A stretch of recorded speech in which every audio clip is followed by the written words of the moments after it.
नमस्कार, मैं हूं सत्यपाल और आप देख रहे हैं CWB हिंदी न्यूज।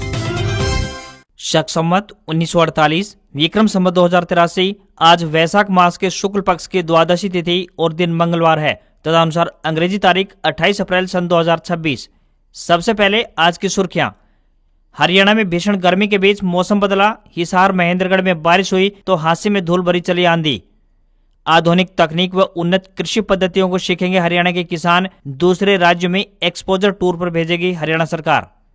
शिक्षित युवाओं के लिए हरियाणा सरकार ने शुरू की सक्षम युवा योजना, इस प्रकार मिलेगा लाभ। MLA अर्जुन चौटाला बोले, बीजेपी जनता में झूठा नैरेटिव चला रही, सदन में कहा महिला आरक्षण की आड़ में परिसीमन बिल पास करवाना चाहती। हिसार GJU विवाद में महापंचायत का 5 दिन का अल्टीमेटम, 21 सदस्यीय कमेटी कमिश्नर ADGP से मिलेगी। हरियाणा में अब पंचायतें संभालेंगी पेयजल प्रबंधन, बिल रिकवरी पर डबल पैसा देगी सरकार। हरियाणा में खाद बीज डीलरों की हड़ताल, सोनीपत में दुकानें बंद, टैगिंग और मार्जिन बढ़ाने की मांग, सैंपलिंग नियमों का किया विरोध। विधानसभा स्पेशल सेशन का कांग्रेस ने किया बायकॉट, बाहर पैरेलल सदन चलाया। पंजाब एंड हरियाणा हाईकोर्ट के सख्त आदेश, सड़कों से हटेंगे अवैध रैंप व चबूतरे। लोहारों में फसल नुकसान को लेकर किसानों का प्रदर्शन, SDM और कृषि अधिकारी से मिले, बोले गिरदावरी कराकर जल्द दे मुआवजा।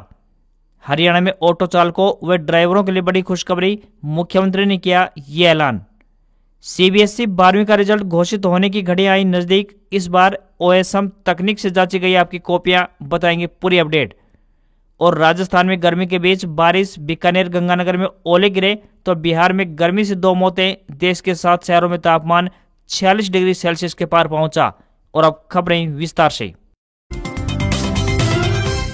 हरियाणा में भीषण गर्मी के बीच सोमवार शाम को मौसम ने अचानक करवट ली। नारनौल और हिसार में तेज आंधी के बाद बारिश दर्ज की गई। महेंद्रगढ़ में भी तेज बारिश हुई। हांसी, फरीदाबाद और सोनीपत में धूल भरी आंधी चली। हिसार स्थित हरियाणा कृषि विश्वविद्यालय के कृषि मौसम विज्ञान विभाग के मुताबिक चरखी दादरी, भिवानी, महेंद्रगढ़, रेवाड़ी के आसपास के क्षेत्रों में बारिश की संभावना जताई गई थी, तो वहीं नारनौल में आंधी के बाद तेज बारिश हुई। बारिश के कारण अधिकतम तापमान में 2 से लेकर 4 डिग्री सेल्सियस तक गिरावट दर्ज हो सकती है, जिससे लोगों को गर्मी से कुछ राहत मिलेगी। तो वहीं फरीदाबाद सबसे गर्म रहा, जहां अधिकतम तापमान 44.4 डिग्री सेल्सियस रिकॉर्ड किया गया। रोहतक में अधिकतम तापमान 44.2 डिग्री सेल्सियस रहा, जबकि सबसे कम तापमान यमुनानगर के हथनीकुंड बैराज में 38 डिग्री सेल्सियस दर्ज किया गया। वहीं 28 यानी आज से 30 अप्रैल और 2 मई तक आंशिक बादल छाए रहने के साथ गरज चमक और बारिश के आसार जताए गए हैं, जबकि 1 मई को केवल आंशिक बादल रहेंगे। इस दौरान अधिकतम तापमान 36 से 39 डिग्री और न्यूनतम तापमान 21 से 23 डिग्री सेल्सियस के बीच रहने की संभावना मौसम विभाग ने व्यक्त की है।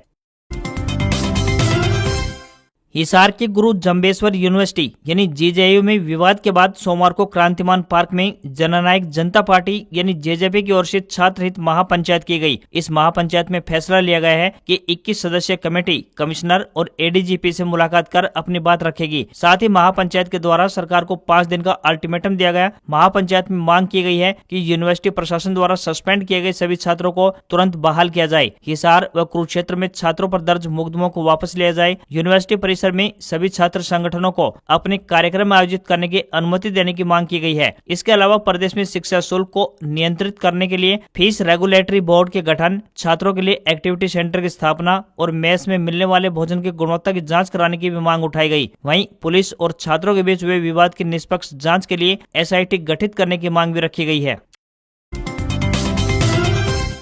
हरियाणा सरकार की तरफ से शिक्षित युवाओं के लिए एक बड़ी पहल की गई है। शिक्षित युवाओं को आर्थिक सहायता प्रदान करने के लिए सरकार ने एक नया कदम उठाया है। इसके लिए सरकार ने सक्षम युवा योजना की शुरुआत की है। सरकार की इस योजना के तहत युवाओं को, पंजीकृत युवाओं को बेरोजगारी भत्ता प्रदान किया जाएगा। युवाओं को सरकारी विभागों, बोर्ड निगमों में 100 घंटे काम करने पर 6,000 रुपए मानदेय प्रदान किया जाता है। यह स्कीम हरियाणा के स्थायी निवासियों के लिए लागू की गई है। योजना का लाभ लेने के लिए आवेदक का 12वीं पास ग्रेजुएट या पोस्ट ग्रेजुएट होना जरूरी है और वह बेरोजगार हो तभी उसे इस योजना का लाभ मिलेगा। इस स्कीम के लिए आवेदक की आयु 18 से 35 वर्ष के बीच होनी चाहिए। परिवार की वार्षिक आय की बात करें तो 3 लाख रुपए से अधिक नहीं होनी चाहिए। योजना का लाभ लेने के लिए आवेदक को रोजगार कार्यालय में पंजीकरण करवाना अनिवार्य है। आवेदकों की योग्यता के आधार पर मासिक भत्ता मिलेगा, यानी 12वीं पास को 1,200 रुपए, ग्रेजुएट को 2,000 रुपए और पोस्ट ग्रेजुएट को 3500 रुपए प्रति माह भत्ता प्रदान किया जाएगा।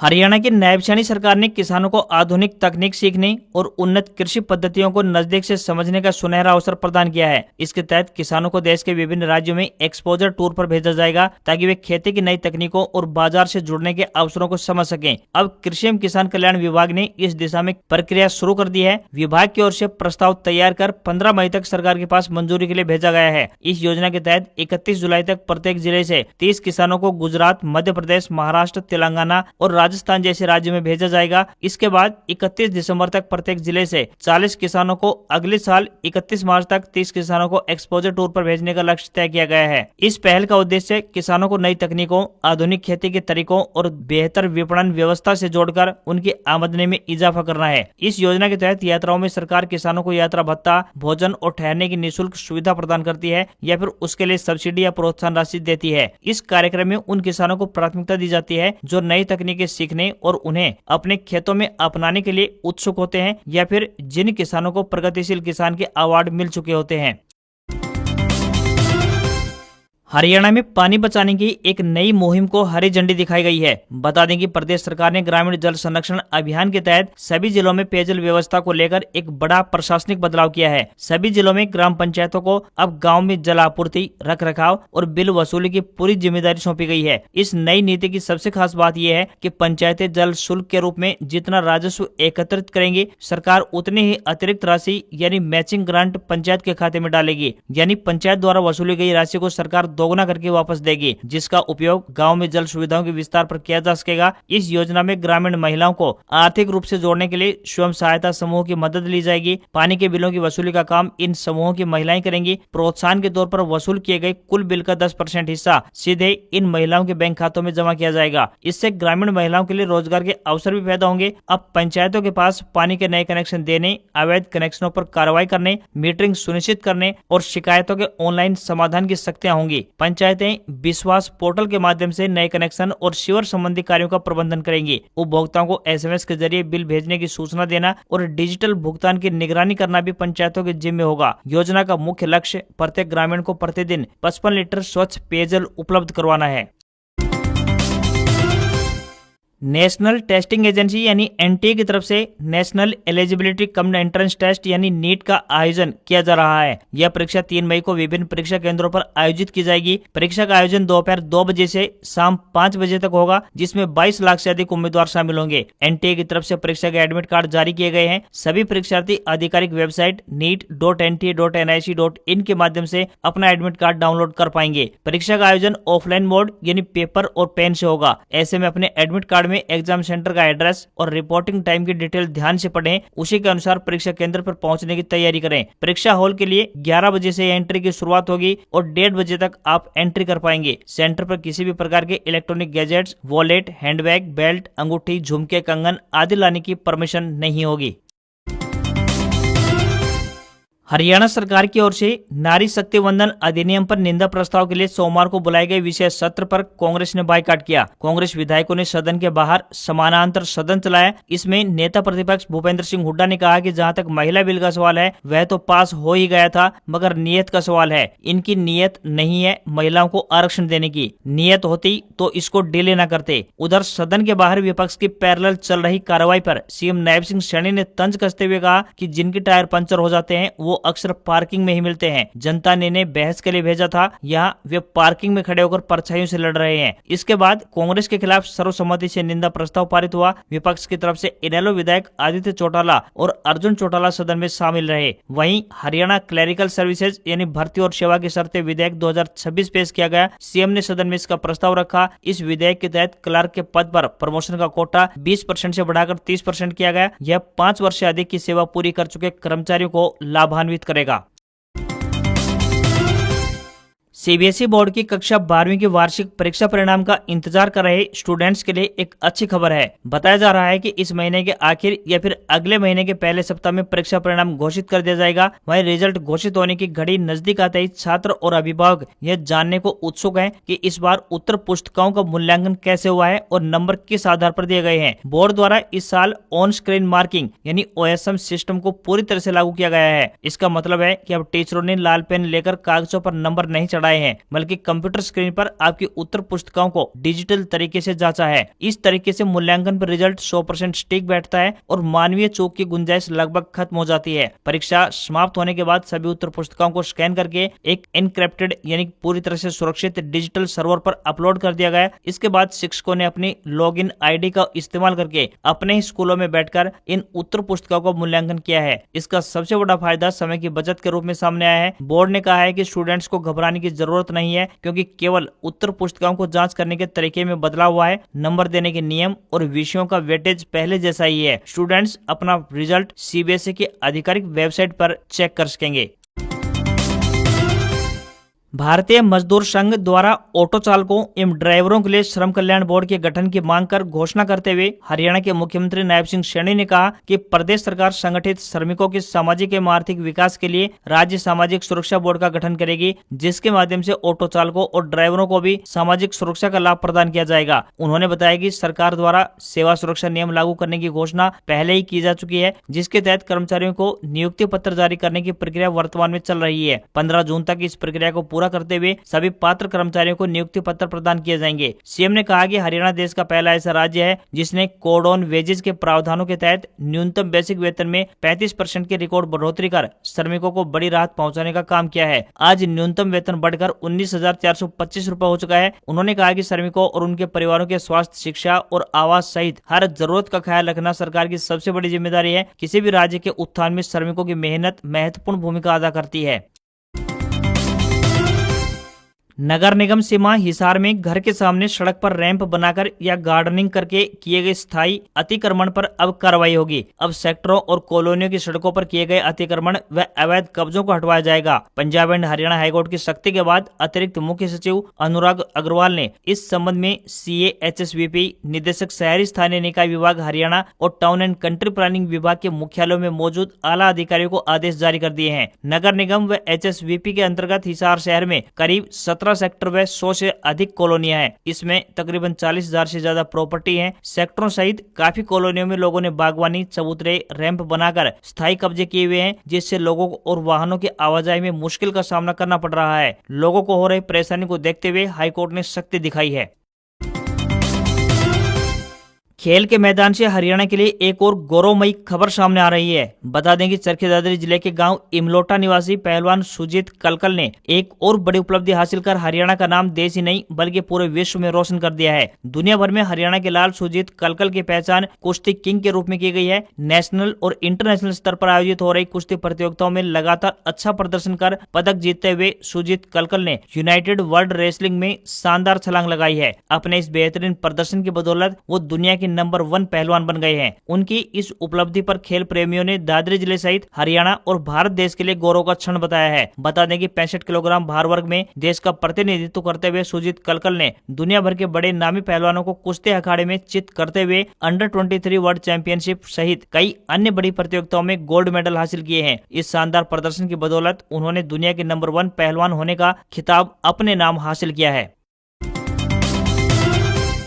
Hindu College of Education Loharu Bhiwani ने helper, librarian, store keeper, accountant, assistant और अन्य कई पदों के लिए भर्ती अधिसूचना जारी कर दी है। इच्छुक उम्मीदवारों से इन पदों पर भर्ती के लिए आवेदन मांगे गए हैं। जो भी उम्मीदवार इन पदों के लिए इच्छुक हैं वे अपने आवेदन भेज सकते हैं। ये भर्तियां रेगुलर आधार पर होने जा रही है। पुरुष और महिला दोनों वर्गों के उम्मीदवार आवेदन कर सकते हैं। आवेदन करने की अंतिम तिथि की बात करें तो 2 मई है। Librarian, store keeper, lab assistant, lab attendance helpers व support staff, technical assistant, officer सह अकाउंट असिस्टेंट और ऑफिस असिस्टेंट सह कंप्यूटर ऑपरेटर के पदों पर यह भर्तियां होने जा रही हैं। किसी भी वर्ग के उम्मीदवारों को कोई भी आवेदन शुल्क नहीं देना है। न्यूनतम आयु 18 वर्ष और अधिकतम आयु 42 वर्ष तय की गई है। महिला आरक्षण बिल के संदर्भ में सोमवार को हरियाणा सरकार द्वारा एक दिवसीय विधानसभा सत्र बुलाया गया। बीजेपी सरकार इस बिल पर विपक्ष की प्रति निंदा प्रस्ताव लेकर आई, जिस पर कांग्रेस एवं इनेलो से हल्ला बोला गया। इसी पर इनेलो के रानिया से विधायक अर्जुन चौटाला ने बोलते हुए कहा कि बीजेपी सरकार द्वारा बार बार सिर्फ एक ही बात कही जा रही है कि नारी शक्ति वंदन अधिनियम को विपक्ष पास नहीं करवाना चाहता। यह बात कहकर बीजेपी प्रदेश की जनता में सिर्फ भ्रम फैला रही है। विधायक अर्जुन बोले, सच्चाई ये है कि महिला आरक्षण बिल सितंबर 2023 में लोकसभा और राज्यसभा दोनों सदनों में बहुमत से पास हो चुका है। विपक्ष ने 131 में संवैधानिक संशोधन को पास होने से रोका है। इसका जिक्र बीजेपी सरकार नहीं कर रही है। 2023 में जब महिला आरक्षण दिया गया था तब यह फैसला भी कर लिया गया था कि पहले देश में जनगणना होगी, उसके बाद महिला आरक्षण लागू किया जाएगा। दरअसल सच्चाई ये है कि बीजेपी महिला आरक्षण बिल की आड़ में परिसीमन बिल पास करवाना चाहती थी, जिसके पास होने के बाद बीजेपी अपनी मनमर्जी से परिसीमन करती। महिला आरक्षण कोटा सिस्टम से आता है। अगर परिसीमन बिल पास हो जाता तो बीजेपी सरकार सीटों का आरक्षण भी अपनी मनमर्जी से ही करती। यह बीजेपी सरकार की बहुत सोची समझी चाल थी। अर्जुन चौटाला ने कहा कि बीजेपी सरकार ड्रोन दीदी का जोर शोर से जनता में बखान करती है। 2 सालों में सिर्फ 36 ड्रोन दीदी ही तैयार कर पाए हैं। हरियाणा में 92 लाख महिलाएं हैं। कम से कम 36,000 ड्रोन दीदी तैयार की जानी चाहिए थी, तब हम मानते कि हरियाणा में नारी सशक्तिकरण आगे बढ़ा है। अगर बीजेपी सच में नारी सशक्तिकरण करना चाहती है तो उनकी अच्छी शिक्षा पर ध्यान दें और महिला आरक्षण बिल को परिसीमन बिल से हटाएं। महिला आरक्षण को लॉटरी सिस्टम से लाएं। गंदी राजनीति कर जनता को गुमराह न करें। ग्रेव्स इलेक्ट्रिक मोबिलिटी ने भारत में अपना updated electric scooter Ampere Magnus Neo launch कर दिया है। कंपनी ने नए मॉडल में बदलाव करने के बजाय रोजमर्रा के इस्तेमाल को बेहतर बनाने के लिए तैयार किया है। कंपनी का दावा है कि फुल चार्ज पर ई स्कूटर 118 किलोमीटर की रेंज देगा और इसकी टॉप स्पीड 65 किलोमीटर प्रति घंटा है। दिल्ली में इसकी एक शोरूम कीमत 86,999 रुपए रखी गई है। भारत में इसका मुकाबला बजाज चेतक और एथर रिजडा से रहेगा। स्कूटर में आरामदायक लंबी राइड के लिए सीट को रीडिजाइन किया गया है, जो कम हाइट वाले लोगों के लिए भी आरामदायक है। स्कूटर का कुल वजन 103 किलो है। हल्का वजन होने के कारण इसे ट्रैफिक में हैंडल करना और पार्क करना काफी आसान हो जाता है। कंपनी के अनुसार यह स्कूटर 118 किलोमीटर की रेंज देता है। हालांकि इको मोड में इसकी रियल वर्ल्ड रेंज 85 से 90 किलोमीटर निकलकर सामने आती है। स्कूटर की टॉप स्पीड की बात करें तो 65 किलोमीटर प्रति घंटा है। ऑफ बोर्ड चार्जर की मदद से इसे 0 से 80% तक चार्ज होने में लगभग 5 घंटे का समय लगता है। सामान रखने के लिए इसमें 22 लीटर का अंडर सीट स्टोरेज स्पेस मिलता है, जिसमें हेलमेट या फिर छोटा बैग आसानी से रखा जा सकता है। भारतीय शेयर बाजार में बढ़त देखने को मिली। सेंसेक्स 639 अंक की तेजी के साथ 77,304 के लेवल पर बंद हुआ। निफ्टी में 195 अंक की बढ़त रही और ये 24,093 के स्तर पर कारोबार कर रहा है। ऑटो, आईटी, मेटल, मीडिया और फार्मा शेयर्स में अधिक खरीदारी देखने को मिली। वहीं ब्रेंट क्रूड ऑयल की कीमतें यानी कच्चे तेल की कीमतें $106 प्रति बैरल के पार निकल गई है। बाजार में तेल की मजबूत डिमांड और स्ट्रेट ऑफ हॉर्मुज को लेकर चिंता बढ़ी हुई है, जिस वजह से तेजी आई है। हॉर्मुज को तेल की सप्लाई के लिए सबसे अहम रास्ता माना जाता है। तो वहीं दूसरी तरफ सोने चांदी के दाम में गिरावट रही। India Boolean and jewellers association के अनुसार 1 किलोग्राम चांदी 105 रुपए गिरकर 2,43,720 रुपए पर पहुंच गई है। वहीं 10 ग्राम 24 कैरेट सोना 293 रुपए गिरकर 1,51,186 रुपए प्रति 10 ग्राम के स्तर पर पहुंच गया है। तो वहीं दूसरी तरफ 22 कैरेट सोने का दाम 1,38,486 रुपए प्रति 10 ग्राम के स्तर पर पहुंच गया है। आज खबरों में बस इतना ही। देखते रहिए आपका अपना हरियाणा का सबसे बेहतरीन news channel CWB Hindi news. नमस्कार। इसी आशा के साथ आपका दिन शुभ रहे।